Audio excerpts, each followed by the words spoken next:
వ్యక్తి అన్నా విశాఖపట్నం మన బండి పట్టుకున్నారన్నా. చూడన్నా, నన్ను ఇరికించాలని చూస్తే మొత్తం బయటికి చెప్పేస్తాను చెప్తున్నా. నమస్కారం తెలుగు ప్రజలారా, నా పేరు కోటయ్య చౌదరి, ముద్దుగా కొకైన్ చౌదరి అని పిలుస్తారు. విశాఖపట్నంలో దొరికిన డ్రగ్స్ కి నాకు ఎటువంటి సంబంధం లేదు.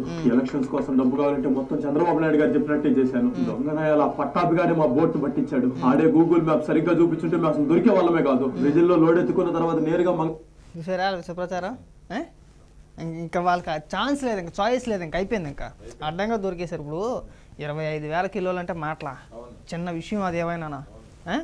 ప్రభుత్వాధికారులు ప్రమేయం లేకపోయినా, ప్రభుత్వం సహకారం చెయ్యకపోయినా కానీ ఆడంత ధైర్యంగా అక్కడి నుంచి పట్టుకొస్తాడండి. అసలు బ్రెజిల్ నుంచి ఇక్కడ వరకు తెప్పియాలంటే దాని వెనకాల ప్రభుత్వం లేకుండా అది అసలు సాధ్యమయ్యే పనేనా? ఎన్నో ఉంటాయి. పోర్టు దాకా వచ్చేది ఒక ఎత్తు అయితే పోర్టు నుంచి బయటకు వెళ్ళేది ఇంకో ఎత్తు, అవునా? అక్కడి నుంచి బయటకు వెళ్ళాలంటే ప్రభుత్వ అధికారులు లేదంటే ప్రభుత్వం ఉన్న వ్యక్తులు, మంత్రులు వాళ్ళ ప్రమేయం లేకపోతే అసలు బయటకు వచ్చుద్దా అసలు? కదా, చివరి ఆఖరికి వాళ్ళకి ఛాన్స్ లేదురా, అయిపోయింది. ప్రజలు ఎవరు కూడా మనల్ని నమ్మట్లేదు. ఇంకా అడ్డంగా దొరికేసామని చెప్పేసి ఆడి చేత మాట్లాడిపించేస్తున్నారు. ఆడి మెల్లో కనువ వేయించేసి నేను పలానా వ్యక్తిని, దానికి మాకు ఎలాంటి సంబంధం లేదు, చంద్రబాబు నాయుడు గారు తెప్పిస్తే నేను తీసుకొచ్చానని చెప్పేసి మాట్లాడుతున్నాను. ఇంకెంతకి మించింది దిగజారిపోతాను ఉండదేమో ఇంకా వాళ్ళ దగ్గరికి. ఇంకా అలాంటి అదవులను తీసుకొచ్చేసి ఇంకా చూడు, దానికి ఏమైనా సంబంధం ఉందా అసలు? మనం వినటానికే చూడటానికే ఊరికేనండి సొల్లుగాళ్ళు. ఆడికి పెద్ద అప్రమేదాలు ఫీల్ అయిపోతారు వీళ్ళందరూ కూడా. చిన్న లాజిక్ కదా.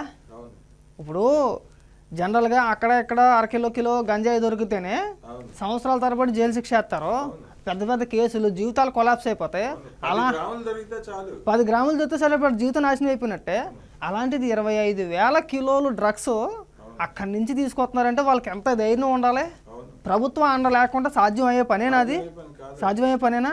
కొన్ని వేల కోట్ల రూపాయలు సరికది తక్కువ లెక్కతో ఒక 50,000 కోట్ల పైనే ఉంటుందేమో. 50,000 కోట్లు కూడా చాలా తక్కువ అనుకుంటా.